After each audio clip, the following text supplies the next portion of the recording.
د باچا خان حکومت وای نن کم از کم له پاو سره په ګوته باندې خبرې کولای دا خو د مسلم لیگ د ګوند یو سنیټر ده هغه ته غیږ ورکوي هغه د کی ورکوي د باچا خان لمسی به د غومره بې غیرته وي د باچا خان لمسی به دومره غټیږي راغی همدغه منظور پښتون په 11 سپتمبر کې چې کېناسته همدا د باچا خان لمسی ورسره ودرېده واده یې وکړه طلاق یې واخیسته چې زه له تا سره یم نن ټولو ته لارې جدا کړې هغه یې تمام پرې کړی همدا باچا خاني ده همدغسې د نجیب لارویانو ته وایم نجیب که چېرته لارویان درلودلی نجیب که چېرته هېواد ته کار کولی کم از کم نن خو به یو کس راغلی د نجیب په سر به یې مدلل بحث کړی دوی خو چې راسي کنځلې دوی خو چې راسي بادرات په دغه لاس ورځو کې چې څومره توهین دوی ماته کړی ای سړیه زه په دې شیونو نه رسته کېږم ځکه زه پوهېږم چې د ما د آیا حقه ده زه له حقه نه تېرېږم د ما مشر ظلم نه ده کړی ما په پلیګون کې خلک ژوندي نه دي خښ کړي زما د آیې والا 40,000 هراتیان نه دي شهیدان کړي نو دا هغه څه دي چې زه په کلکه ورسره ولاړ یم که څوک راسره درېږي وروره هرکلی د کشر په صفات زه ورسره ولاړ یم هر څوک چې دا مبارزه مخته وړي زه 14 لمبر عسکر یم او د ټکر وخت چې راغی که څوک راسره درېده که نه درېده زه یوازې ورسره درېږم او ځکه په ټکر زه خوند اخلم زه هغه وخت انرژي اخلم چې کله ماته د ټکر سړی پیدا سي چې کله د ټکر سړی راته پیدا سو بیا زه خوشحالیږم خوب هم راځي نه ارمل یم او داسې د اوتې باوتې وایي په دغه ماته خوند نه راکوي دا چې دوی اختارونه ورکوي دا چې دوی د ما په سر باندې انعامونه ټاکلي دي دا انعامونه د په جب کې کېږدي او کس په ما باندې 10,000 ډالر انعام یې کوي هغه ډالر د ما کور ته ویسي یا د په درېیم ځای کې په بانک کې کېږدي زه خپله خودکشي کوم خو دوی دومره نران دي نه او ما ته د ټکر سړی په کار ده او وروره انعامونه مو په جب کې کېږدئ هر څوک چې د ما مرګ غواړي 10,000 ډالر بانک کې کېږدئ یا 5 کاس ته د ما اکاونټ کې واچوئ سبا زه ځان له پښو ځوړندوم یو ساعت دپاره که مړ نه شم بېله خبره ده زه دې وزنم جنرال صاحب نو دا کیسې دي وروره د ما ته راکړه زه د دغه کوم غاړې ته کوم صاحب الله دې خیر او برکت درکړي زمونږ یوه هیله ده او هغه دا ده چې د ځوانانو انسجام تر څنګه کوشش موږ تاسې دا وکړو چې د ټیک ټاک اوس خو یو راپېښه ده که نه یو مشکل ده یو لانجه ده چې درپېښه شي بیا څه کوې اوس راپېښه ده باید موږ په دې کې د اسلام د مسلمانانو دفاع په داسې شکل کې وکړو چې موږ تاسې په هغې کې د اخلاقي حدود هم مات نه کړو موږ تاسې په اخلاقیاتو کې په اصولو کې نو څه کوشش وکړو چې اوس ما تقریبا چې 15 کاله ته څارلی 15 کاله که 4 کاله ستاسې مبارزه وه د اولو ورځو نه واخله فکر کومه د سکندر سره ستاسې اوله ویډیو راغلی وه داسې ده که نه سکندر نه بعد بیا مسلسل زه په دې رسنیو کې وم چونکې ما څارلي یاست 15 کالو کې ما ستاسې د خولې نه چېرته کنځا نه وه اورېدلې او خبر اصل کې دا وه چې لکونو میلیونونو خلکو تاسې کتلی ستاسې اواز رسېده او یو مشخص سیرې په سیر باندې تاسو د خلکو په منځ کې وپېژندلی شوئ نو انشاءالله چې د دې نه بعد هم موږ همدا امید ساتو چې په هماغه موقف باندې په هماغه ترتیب په هماغه سیستم باندې مخ په وړاندې لاړ شو او ځوانان دي که زموږ د چا سره اختلاف وي د هغوی اختلاف په علمي سیستم باندې حل اوس دا تاسې چې دا کومه خبره د پاکستان د نېشنل ګوند په باره کې وکړله چې هلته دوی په سیاست کې سینټ څنګه ترلاسه کړه او سند ته لاړل او فلانکي او فلانکي دا معلومات دا یو کافي معلومات دي د سیاست په باره کې نو چې همدغسې معلومات ستاسې د خلکو ته وړاندې کېږي د خلکو ذهنونه او فکرونه بیرته جوړیږي او کوم خلک چې متنفره شوي په خبرو باندې غولولی شوي هغه بیرته راتللی شي محترم ستړی مشه جوړ خیرت کرک جوهري صاحب محترم ما کله چې د 2024 انتخابات ول نو د ما پسې خبرې وکړلې ډېر بد الفاظ په یو جلسه کې ما پسې ویلې ملولي بیا ما په هغه ورځ چیلنج ورکړم مالکتا د N26 د ده حلقه ده N26 یعنې د پارلمان د قومي اسامبلۍ چوکۍ مالکه دې وګټله زه بخښنه هم درنه غواړم ګیر او برېت هم دام بس داسې پټوم ماسک اچوم او که دې ونه ګټله سیاست به پرېږدې زه باوري وم چې دا یې نشي ګټلی په دې رقم ماته یې وخوړله 1.5 لک رایه مقابل جانب د دغه اخیستې وې 26,000 که 28,000 رایه دا اخیستې وې یعنې دومره پیسې مصرف کړې بالاخره دای مجبور سو چې د سن نه د قومي اسمبلی ته نه د سینټ دا سینټ چې دالته بیا انتخاباتي نه ده دا د پیسو په بدل کې دا چوکیګان دا لاړ د سینټ مجلس ته خپل رای خرڅ کړل ته پښتون پرې خدار شم پرې خود د دوی د ټولو په باره کې زه دا معلومات لرم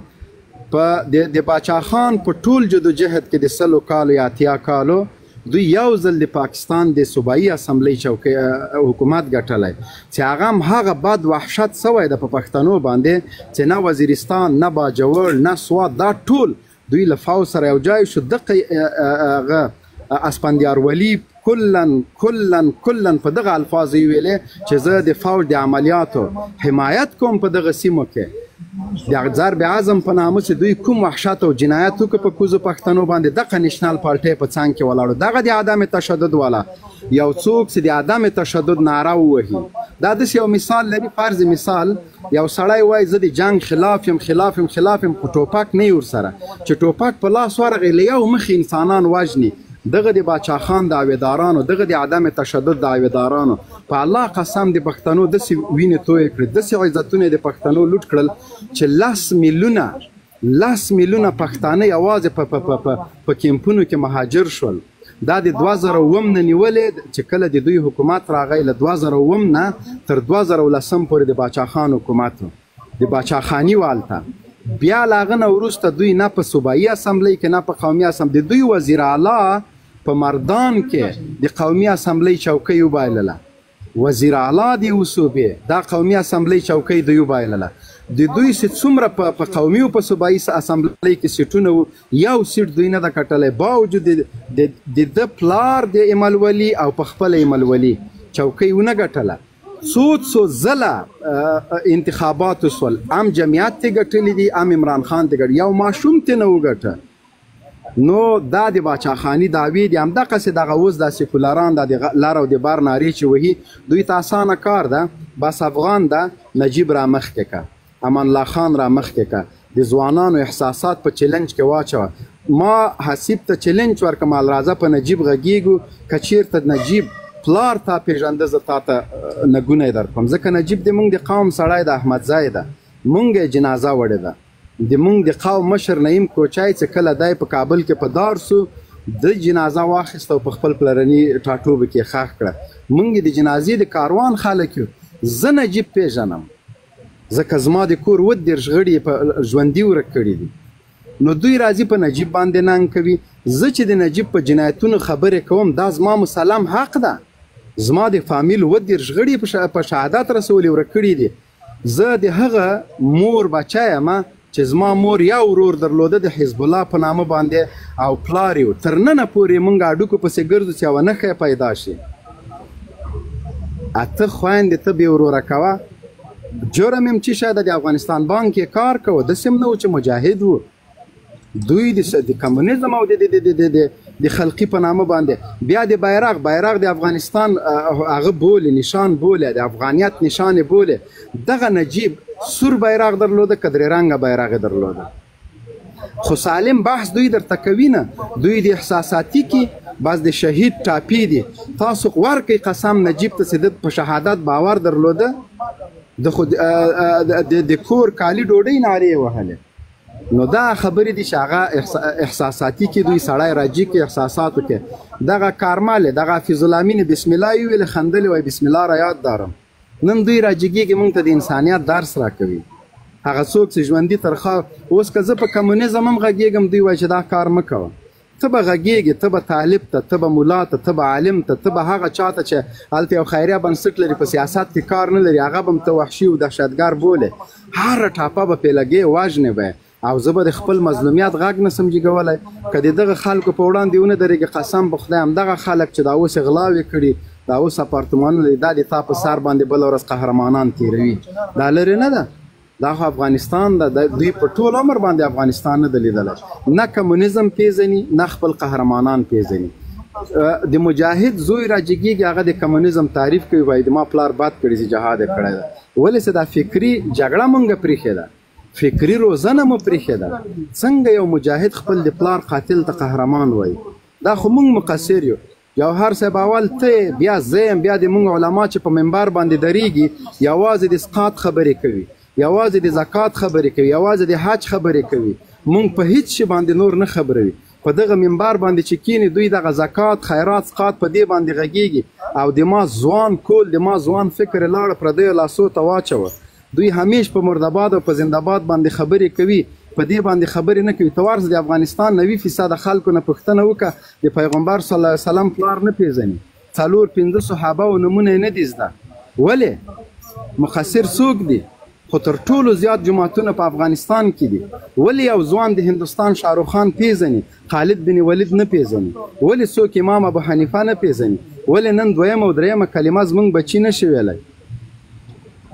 نه مو ساینس او ټکنالوژي کې پرمختګ وکړه، نه مو په دیني علومو کې پرمختګ وکړه. راوښیه د افغانستان داسې یوه مدرسه، معیاري مدرسه چې موږ په هغه باندې حساب وکړو، خو ټولې فتواګانې هم له بل جې نه اخلو، د علماو کتابونه هم له بل جې لیکېږي، حوالې هم د نورو هیوادونو په علماو ورکوو. ولې موږ داسې عالم په افغانستان کې نه لرو چې زه حواله ورکړم چې دغه پلانکی عالم ده، دغه داسې عالم ده چې ورور په زرګونو کتابونه لري. زه د افغانستان کې داسې علما پیژنم، ما ته څو وخته مخکې یو چا ویلی چې زما نیکه داسې عالم و چې په بار صغیر کې دغسې علما نشته او دا واقعیت هم ده. نن یې نوم ځکه ګل ده چې تیم نه پیژنې، زیم نه چې هغه کتابونه نه دي لیکلي. جنرال صاحب کتابونه نه دي لیکلي. جنرال صاحب الله تقدیر درکړي، دا ورونه بار به کمنټ کې زموږ پوښتنې پاتې دي، انشاءالله د دوی پوښتنې به هم راواخلو.